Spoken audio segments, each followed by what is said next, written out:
Hello students, स्वागत है आपका pi classes bye Sachin Malik में। आज का हमारा टॉपिक क्लास 10th के लिए वर्कशीट नंबर 26। देखो, वर्कशीट नंबर 25 में हमने क्या सीखा था? डिस्टेंस फार्मूला सीखा था अच्छे से। अब उसी के ऊपर कुछ क्वेश्चन तो हमने वहाँ कर लिए थे बिल्कुल सीधे सीधे, जिसमें 2 पॉइंट दे रखे हैं और उनके बीच में डिस्टेंस निकालना है। अब इसका यूज हम कैसे कैसे क्वेश्चंस में हम कर सकते हैं, तो देखिए ये हमें दे रखा है case 1 equidistant point. Equidistant point का मतलब है कोई 3 पॉइंट हैं और आपस में एक पॉइंट ऐसा है जिससे बाकी दोनों पॉइंट का डिस्टेंस बिल्कुल सेम है। तब हम कैसे यूज कर सकते हैं इन क्वेश्चन को? जैसे एग्जांपल 1 दे रखा है, find A point on x axis. X axis पर हमें एक पॉइंट फाइंड आउट करना है। तो ये देखो, हम 9th में ही सीख चुके हैं कि एक्स एक्सिस पर जितने भी पॉइंट होते हैं सबका वाई कोऑर्डिनेट 0 होता है, और वाई एक्सिस पर जितने भी पॉइंट होते हैं सबका एक्स कोऑर्डिनेट 0 होता है। अगर हमें कोई जनरल पॉइंट एक्स एक्सिस पर मानना हो तो कैसा मानेंगे? x0 x, 0, क्योंकि वाई कोऑर्डिनेट हमेशा 0 होता है। और वाई एक्सिस पर मानना हो ऐसा कोई भी जनरल पॉइंट तो क्या मानेंगे? 0 y। तो यहाँ एक्स एक्सिस की बात हो रही है। तो देखो, since the point lie on x axis let the point B x0, it is equidistant from A and B। जो हमने x0 माना उसको P मान लो, तो क्या हो जाएगा?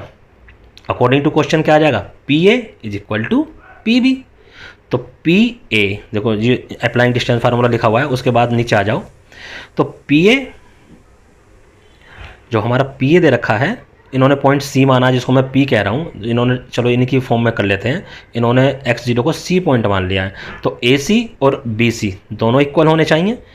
अब AC by distance formula find out करो, ऐसी BC बाय डिस्टेंस फार्मूला देखो इन्होंने लगा दिया। पहले में क्या, x कोऑर्डिनेट का डिफरेंस, यहाँ +2 आ रहा है। +2 क्यों आ रहा है? क्योंकि 2 माइनस का है।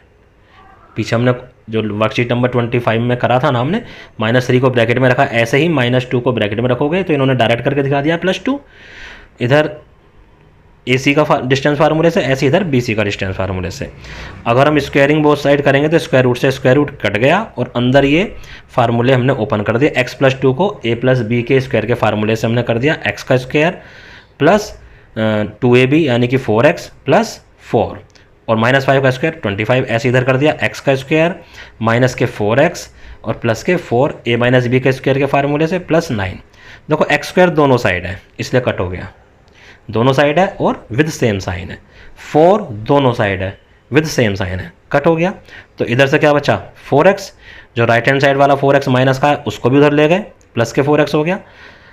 राइट हैंड साइड में 9 था, उधर से 25 आ गया, इधर माइनस हो गया 25, तो 8x आ गया -16। तो x की वैल्यू आ गई -16/8 यानी -2। तो पॉइंट क्या बना? x0 था ना पॉइंट, तो -2 0। तो ये वो पॉइंट है जिसका डिस्टेंस A से और B से दोनों से बराबर है। तो एक क्वेश्चन तो ये बनता है इक्विडिस्टेंट पॉइंट पर। एक और क्वेश्चन देखो, कहता है एक रिलेशन फाइंड आउट करो x और y में। ठीक है, एक्स वाई पॉइंट हमें गिवन है, इसको हम कुछ भी मान सकते हैं, जैसे इन्होंने P मान लिया इसको, और बाकी दोनों पॉइंट जो 3, 7 है और 5, 4 है, इन्होंने M और N मान लिया। अभी क्योंकि ये इक्विडिस्टेंट है तो PM और PN इक्वल होंगे, सीधी सी बात है।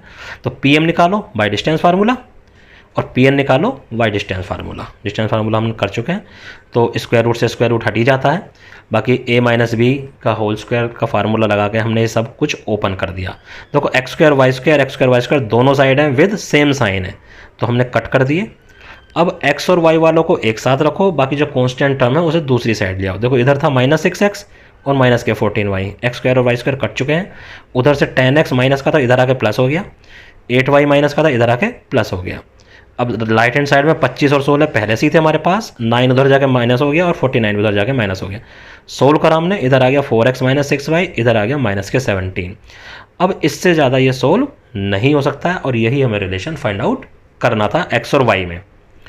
नाउ अब आते हैं केस 2 पर, कोलिनियर और ट्राइंगल। देखो कोलिनियर और ट्राइंगल क्या होता है हमारे पास, और ये हमें कैसे फाइंड आउट हम इसको करते हैं। देखो ऊपर देखो, सबसे पहला A-B-C 3 पॉइंट लिखे हुए हैं और तीनों एक ही लाइन पर हैं। अब हमें लाइन देख के क्लियर पता चला कि अगर AB और BC को मैं ऐड करूंगा तो क्या आ जाएगा? AC आ जाएगा।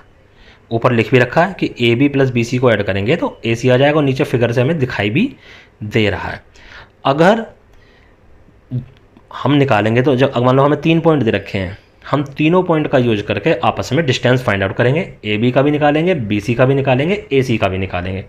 फिर देखेंगे क्या किन्हीं दो डिस्टेंस को ऐड करके तीसरा डिस्टेंस आ रहा है बिल्कुल एग्जैक्ट इक्वल। अगर वो आ रहा है तो हम उसको बोलेंगे कोलिनियर, कोलिनियर या इन सेम लाइन। ठीक है, अगर ऐसा होता है तो वो कोलिनियर है। अगर किन्हीं दो का डिस्टेंस ऐड करके तीसरे डिस्टेंस से ज़्यादा आ रहा है, यानी इक्वल नहीं आ रहा, ज़्यादा आ रहा किन्हीं भी दो का, तो कहेंगे कि हम ट्रायंगल बनता है इन पॉइंट से। अगर वो इक्वल आता है तो वो कोलिनियर है, ट्रायंगल नहीं बनेगा।